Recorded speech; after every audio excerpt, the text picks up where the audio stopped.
तीन बहनों का एक पति। हमारा मुन्ना कितना ज्यादा प्यारा है ना जी। हाँ अमरावती, चलो अब जल्दी से पंडित जी के पास चलते हैं वरना लेट हो जाएंगे। अमरावती राजेंद्र अपने बेटे के साथ गाड़ी में बैठते हैं और जल्दी से पंडित जी के पास पहुंच जाते हैं। वो पंडित जी कोई मामूली नहीं बल्कि एक सिद्ध पंडित जी थे। तुम्हारे बेटे के नक्षत्र और कुंडली के हिसाब से तुम्हारे बेटे का नाम परम होगा। इसके साथ ही इसके हाथ की रेखाएं बता रही हैं कि इसका भविष्य बहुत साकार होगा। यह अपने जीवन में सारे लक्ष्यों को हासिल करेगा। लेकिन क्या पंडित जी? आपके बेटे की रेखाओं में एक नहीं बल्कि 3 शादियों का योग है। पंडित जी, ये आप क्या कह रहे हैं? तुम्हारे बेटे की एक नहीं बल्कि 3 शादी होंगी। अगर तुमने उसकी केवल एक ही शादी की तो इसका अंजाम उसकी मौत भी हो सकती है। पंडित जी की बात सुन अमरावती और राजेंद्र दोनों डर जाते हैं, जिसके बाद वो अपने बेटे परम के साथ घर वापस आ जाते हैं। समय बीतने लगता है और परम धीरे धीरे बड़ा होने लगता है और अब उसकी उम्र शादी लायक हो जाती है। मुझे तो कुछ समझ नहीं आ रहा है कि ये सब कैसे होगा। हम जिससे भी 3 शादियों की बात कहते हैं तो वो अपनी बेटी को देने से साफ इनकार कर देते हैं। काश मेरे बेटे की शादी किसी ऐसे घर में हो जिसकी पहले से ही 3 बेटियां हो और वो तीनों मेरे बेटे से शादी कर लें। पंडित जी, आप ऐसा रिश्ता देखिए, उन लोगों को जितना भी पैसा चाहिए हम उतने पैसे दे देंगे। बहन जी, आप फिक्र मत कीजिए, मैं जल्दी ऐसा रिश्ता आपके लिए ढूंढ कर लाऊंगा। अब पंडित जी भी ऐसे ही लड़कियों की तलाश में निकल जाते हैं और जल्दी उन्हें ऐसा रिश्ता मिल भी जाता है। पंडित जी, ये आप कैसी बातें कर रहे हैं? मेरी बेटियों का पति सिर्फ एक ही लड़का होगा। बहन जी, वो उसके बदले आपको ढेर सारे पैसे भी तो देंगे। अब आप जरा अपने घर की हालत देखिए, 3 बेटियां, इनकी शादी का बोझ है आपके सिर पर। कैसे करेंगी उनकी शादियां? भाई मेरी बात मानिए और इस रिश्ते के लिए हाँ कर दीजिए। पंडित जी की बात सुनकर और पैसों के लालच की वजह से कलावती इस रिश्ते के लिए हाँ कर देती है। कलावती जैसे ये बात अपनी बेटियों को बताती है, माँ, मेरा और कुमकुम का तो ठीक है, लेकिन क्या ये सुरभि की बच्ची भी हमारे साथ जाएगी? इसकी शादी करना जरूरी है क्या? हम नहीं चाहते हमारी सौतेली बहन हमारे साथ रहे। बेटा, चाहती तो मैं भी नहीं हूँ, लेकिन उन्हें 3 लड़कियां ही चाहिए, इसलिए मैंने इस रिश्ते के लिए हाँ कर दिया। मेरे बाल। माँ, मेरी बात कान खोलकर सुन। भले ही तेरी और मेरी बेटियों का पति एक है, लेकिन तू वहां पर मेरी बेटियों की नौकरानी बनकर रहेगी और उनका ख्याल रखेगी। सारी चीजों पर सिर्फ मेरी बेटियों का ही हक होगा, ना कि तेरा। समझी मेरी बात? छोड़ दीजिए मुझे। आप जैसा कहेंगी मैं वैसा ही करूंगी, लेकिन भगवान के लिए मेरे बाल छोड़ दीजिए। कलावती सुरभि को जमीन पर धक्का दे देती है, जिसके साथ उसके हाथ पर चोट लग जाती है। सुरभि कलावती की सौतेली बेटी थी, जिसके चलते कलावती और उसकी दोनों सगी बेटियां चंचल, कुमकुम सुरभि पर दिन रात अत्याचार करते थे। ऐसे ही समय गुजरता है और अब कलावती की तीनों बेटियों की शादी परम से हो जाती है और तीनों ही बहनें एक ही पति की पत्नी बनकर अपने ससुराल में आती हैं। सुरभि, चंचल, कुमकुम, ये देखो मैं तुम तीनों के लिए क्या लेकर आई हूँ। ये सोने का सेट, ये मैंने अपनी तीनों बहुओं के लिए बनवाए थे। ये तुम पर काफी ज्यादा सुंदर लगेंगे। माँ जी, ये सोने का हार तो काफी ज्यादा सुंदर लग रहा है। ये तो काफी महंगा होगा ना? सिर्फ 10 लाख रुपए का है, लेकिन मेरी बहू के सामने तो ये 10 लाख रुपए भी कुछ नहीं है। अमरावती तीनों बहुओं को उनका सोने का हार देकर वहां से चली जाती हैं।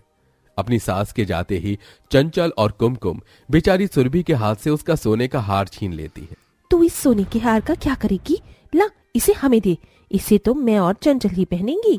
लेकिन दीदी, इसे तो माँ जी ने मुझे दिया है और आप दोनों को भी तो आपके हार दिए हैं ना? तो अब तू हमसे जुबान लड़ाएगी? भूल गई क्या शादी से पहले तू हमारे हाथों से कैसे मार खाती थी? अगर तू अब हमसे ऐसी मार खाना नहीं चाहती तो चुपचाप से ये हार हमें दे, समझी? सुरभि काफी ज्यादा भोली और मासूम होती है, इसलिए वो कुमकुम और चंचल से और कुछ नहीं कह पाती। सुरभि की मासूमियत और भोलेपन की वजह से परम अपनी तीनों पत्नियों में सबसे ज्यादा सुरभि से ही प्यार करता था। सुरभि, ये देखो मैं तुम्हारे लिए क्या लेकर आया हूं। ये डायमंड ब्रेसलेट, ये तुम्हारे इन सुंदर हाथों पर काफी ज्यादा जचेगा। ये आप सिर्फ मेरे लिए क्यों लेकर आए हैं? चंचल और कुमकुम दीदी के लिए आप नहीं लेकर आए? सुरभि, मैंने उनके अकाउंट में पैसे डाल दिए हैं, अगर उन्हें कुछ चाहिए होगा तो वो खुद ले आएंगे। जब मैंने ये ब्रेसलेट देखा तो सबसे पहले मुझे तुम्हारी याद आई, इसलिए मैं इसे तुम्हारे लिए लेकर आ गया। इतना कहकर परम अपने हाथों से वो डायमंड ब्रेसलेट सुरभि को पहनाता है और उसे गले से लगा लेता है। वहीं कुमकुम और चंचल ये सब देख लेती हैं, जिसे देख उनका खून खौल जाता है और वो परम के जाते ही सुरभि के पास जाती हैं। तो अब तो हमारे पति को हमसे छीनेगी। लेकिन दीदी, मैंने क्या किया? सुरभि के इतना बोलते ही कुमकुम सुरभि को जोरदार थप्पड़ मार देती है। हमारे होते हुए भी परम सिर्फ तेरे लिए गिफ्ट लेकर आए हैं और हमारे लिए नहीं। हम जानते हैं तू परम को हमसे छीन रही है, लेकिन ऐसा हम होने नहीं देंगे। इतना कहकर कुमकुम सुरभि के हाथ से ब्रेसलेट छीन लेती है और वहां से दोनों बहनें चली जाती हैं और बेचारी सुरभि वो खड़ी खड़ी रोने लगती है। जहां सुरभि दिन रात घर के सारे कामकाज करती, वहीं चंचल और कुमकुम घर में सिर्फ आराम करती रहती हैं। पूरा दिन काम ही करती रहती हो या मुझे भी टाइम दोगी? अगर ये काम मैं नहीं करूंगी तो और कौन करेगा? कुमकुम और चंचल हमेशा मैं देखता हूं कि वो दोनों सिर्फ आराम करती रहती हैं और तुम काम के चलते मुझे तुम्हारे साथ वक्त बिताने का मौका ही नहीं मिलता। देखो, मैंने हमारे लिए शाम के लिए मूवी की टिकट बुक की है। शाम को करेक्ट 5 बजे रेडी रहना, मैं तुम्हें पिक करने आऊंगा, ठीक है? शाम होते ही सुरभि रेडी होने लगती है और जैसे ही सुरभि रेडी होकर सीढ़ियों से उतर रही होती है कि तभी कुमकुम और चंचल पीछे से आकर सुरभि को सीढ़ियों से धक्का दे देती हैं, जिससे सुरभि के पैर में बहुत बुरी तरह से चोट लग जाती है। सुरभि, तुम सीढ़ियों से गिरी कैसे? पता नहीं, अचानक मेरा पैर फिसल गया और मैं गिर गई। अरे सीढ़ियों पर तो कारपेट है, कारपेट पर तुम्हारा पैर कैसे फिसल सकता है? अरे उस बेचारी की चोट लगी हुई है और आप दोनों हैं कि सीआईडी की तरह तहकीकात कर रहे हो। बहू तू आराम कर और आप दोनों चलिए मेरे साथ। सुरभि जानती थी कि यह सब उसकी दोनों बहनों ने किया है, लेकिन वो उसके बारे में किसी को नहीं बताती। दिन बीतने के साथ साथ दोनों बहनों का अत्याचार भी सुरभि पर बढ़ता ही जाता है, लेकिन सुरभि किसी से कुछ नहीं कहती। मैडम, तो आपकी बेंगलुरु वाली प्रॉपर्टी के 3 हिस्से करने हैं और तीनों हिस्से आपकी तीनों बहू के नाम होंगे। जी लॉयर साहब, 2 करोड़ की प्रॉपर्टी मेरी तीनों बहू के हिस्से में आ जाएगी और उन्हें जब भी इसकी जरूरत हो तो वो इसका इस्तेमाल करेंगे।